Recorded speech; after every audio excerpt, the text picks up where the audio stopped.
Function क्या है हमारा, सिग्नम फंक्शन, उसे हम SGN भी डिनोट करते हैं, लेकिन बोलते हम सिग्नम फंक्शन ही है।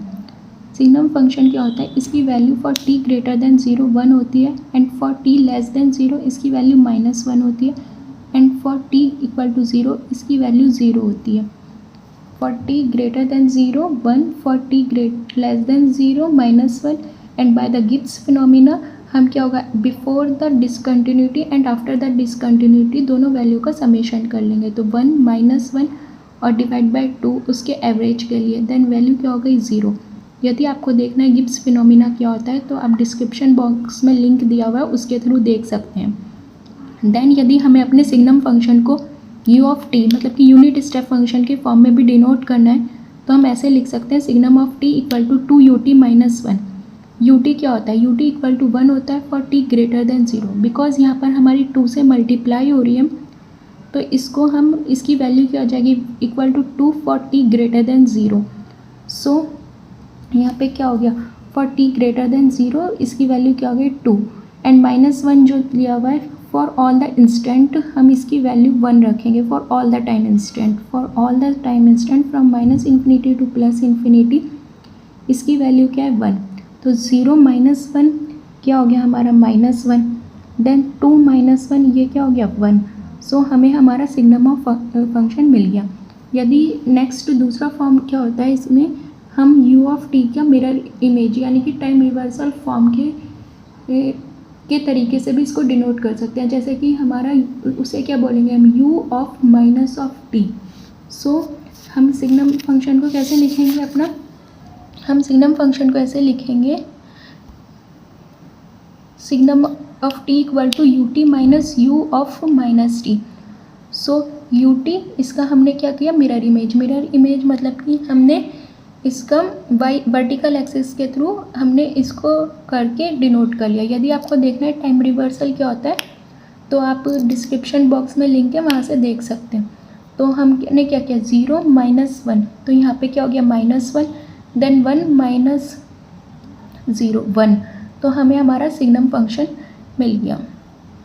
देन हमारा नेक्स्ट सिग्नल जो आता है वो हमारा यूनिट रैम्प सिग्नल आता है, इसको हम r(t) के रूप में डिनोट करते हैं। r(t) की वैल्यू क्या होती है, t for t greater than and equal to 0 and 0 for t less than 0।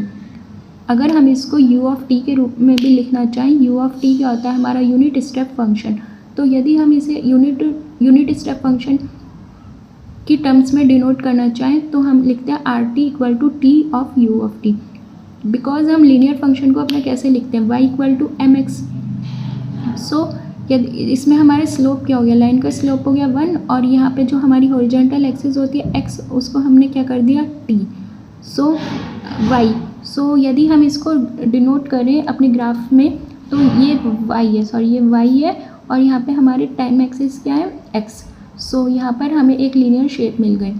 Then हमने क्या किया, उसकी u(t) से मल्टीप्लाई कर दी। u(t) क्या होता है हमारा unit step function for t greater than 0 it's value 1। सो यहाँ पे हमने इसको डिनोट कर दिया। देन हमने t और एंड u(t) की मल्टीप्लाई करनी है, तो 0 -t, यहाँ पे ये -t हो जाएगा, बट ये वाला function y equal to mx। So 0 multiply by y, यहाँ पे क्या हो जाएगा हमारा 0, तो यहाँ पे मिला हमें 0। Then y multiply by u(t), तो यहाँ पर हमें क्योंकि 1 से किसी की भी मल्टीप्लाई करेंगे तो हमें हमारा फंक्शन एज इट इज़ मिलेगा। सो यहाँ पर हमें अपना y मिल गया। इसको क्या बोलते हैं हम, unit ramp signal. Term of the key point मतलब कि समथिंग कुछ एक्स्ट्रा, कुछ नया। देन r(a)(t) मतलब कि यदि हमने अपने रैम्प फंक्शन की स्केलिंग कर दी, स्केलिंग में क्या करते हैं हम टाइम एक्सिस में कुछ मल्टीप्लाई कर देते हैं कांस्टेंट की, तो r(a)t। सो r(a)t अगर हमने किया है तो equal to 80 for 80 greater than and equal to 0 and 0 for 80 less than 0। If यदि हम रैम्प फंक्शन में बाहर a की मल्टीप्लाई करें तो इसकी वैल्यू 80 होगी for t equal to and greater than 0 and t less than 0।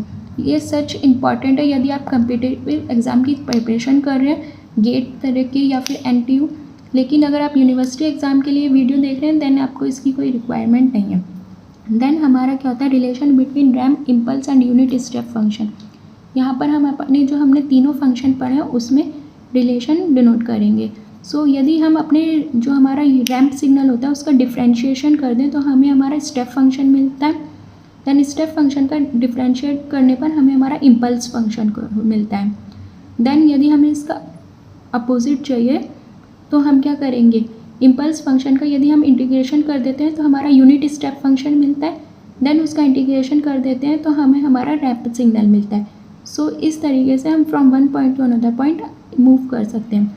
यदि हमें अपना रैंप फंक्शन है और इम्पल्स चाहिए तो हम 2 बार डिफ्रेंशिएशन कर देंगे तो हमें रैंप मिल जाए, इम्पल्स मिल जाएगा फ्रॉम द रैंप। और यदि हमें इम्पल्स से अपना यूनिट रैंप फंक्शन चाहिए तो हम 2 बार इंटीग्रेशन कर देंगे तो हमें हमारा रैंप फंक्शन मिल जाएगा फ्रॉम द इम्पल्स फंक्शन।